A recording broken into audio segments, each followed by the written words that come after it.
Olá pessoal, tudo bem? Dando continuidade ao nosso conteúdo de cozinha brasileira, hoje a gente vai falar um pouco sobre a região centro-oeste do país, beleza? Basicamente, essa região é composta por 3 estados mais o Distrito Federal.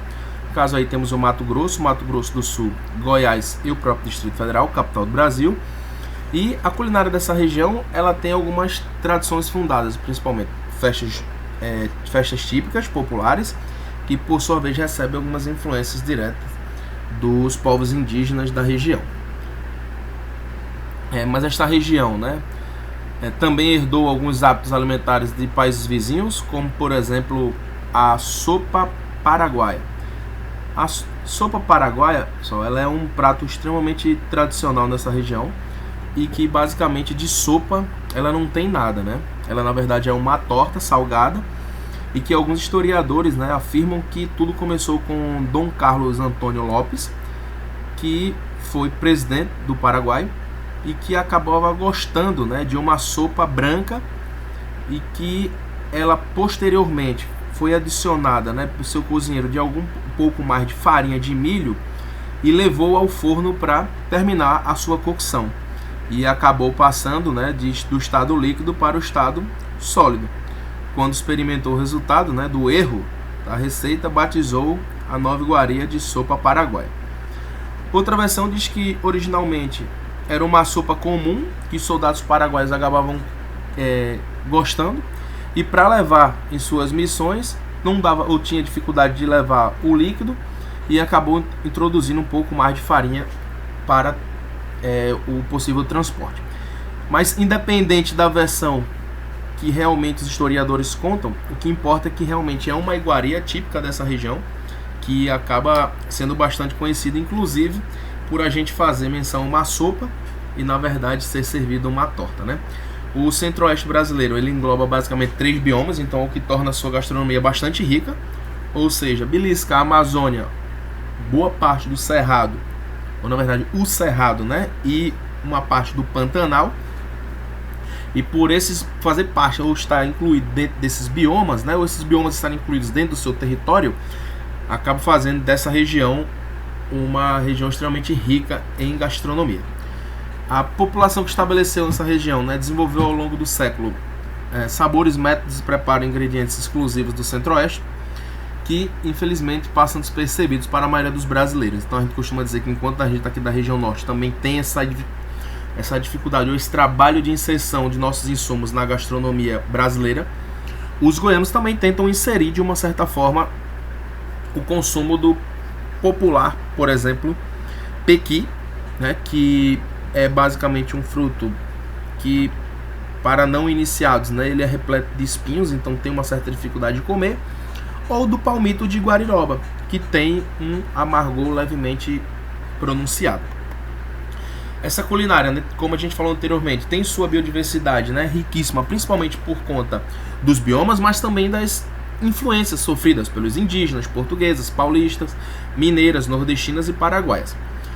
Os próprios indígenas, habitantes originais da região, colaboraram com pratos à base de peixes e mandioca, como é o exemplo aqui da mujica de pintado, que ela acaba sendo espessada com a própria mandioca.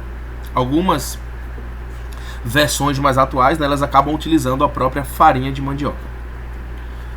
Os descobridores, os casos portugueses, acabaram influenciando bastante a doçaria. Então, um dos doces extremamente tradicionais do centro-oeste, no caso, doce de mamão com coco, e a própria cocada foi uma influência da doçaria portuguesa. Os bandeirantes paulistas com as carnes secas e farofas, principalmente com a adição de banana, pacovan, ou banana da terra, da carne seca desfiada e do ovo. Os mineiros trouxeram pratos à base de porco, como o próprio arroz de suã. Os espanhóis veio o puncheiro, uma espécie de cozido que, como eles utilizam no lugar, ou na verdade como uma base, o próprio grão de bico. O sul mato-grossense, chegou a abrigar a terceira maior colônia japonesa no Brasil, então acabou tendo essa influência no consumo de o soba, né, uma espécie de sopa de omelete, carne de porco, macarrão frito, e o uso de shoyu em alguns pratos e na mandioca cozida.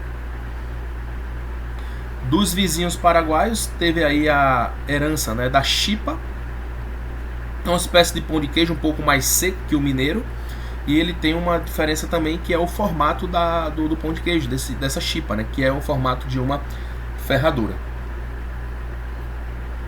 E ela também é preparada a partir de queijo meia-cura, também pode vir recheada com pedaços de goiabada. Aí a gente falou anteriormente da sopa paraguaia, né, que de sopa não tem nada, né, ela realmente é uma torta à base de milho.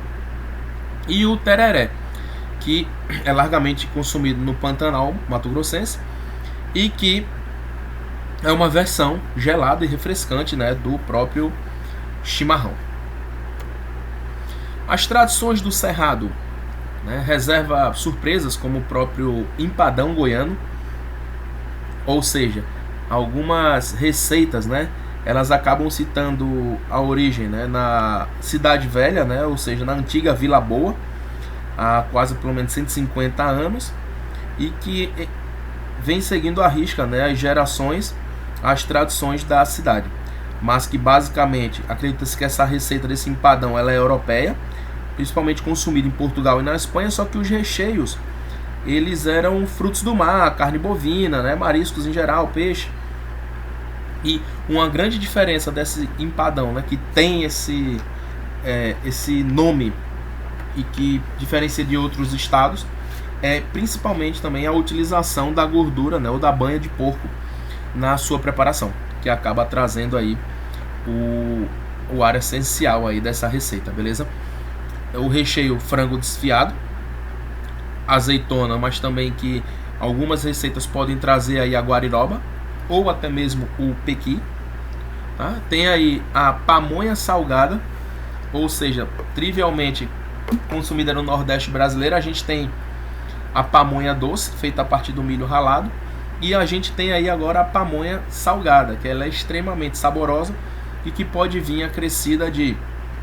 Ela normalmente é feita também com adição de banha de porco, mas a gente acaba tendo a inserção da linguiça defumada ou linguiça levemente apimentada e também de um queijo branco, beleza? Então essa pamonha ela é extremamente diferente e saborosa também. Aí tem também o tradicional arroz de puta rica, né? Que basicamente é esse arroz. Tem algumas variações, mas basicamente o João Benho, né, que antigamente ele, no tempo do Brasil colônia, quando Goiás, né, ainda suas economias sustentadas pela extração do ouro, acabava falando que muitas donas de bordel elas usavam as suas próprias casas para explorarem os homens que frequentavam aquela região e colocavam as belas moças para atrair essas pessoas, esses clientes, para dentro dos seus estabelecimentos. Então, assim como na antiga Vila Boa, né, a capital, a província de Goiás, essas donas de bordéis, para chamar cada vez mais a atenção desses coronéis, ou seja, os ricaços da época, né, os tropeiros que chegavam de viagem e em completo jejum. Então acabava servindo essa refeição bem substanciosa, né? Então basicamente eles preparavam 2 pratos bem típicos dessa região e com a junção desses pratos acabou gerando esse arroz. Então basicamente eles pegaram a galinhada, né? E dessa galinhada eles fizeram a adição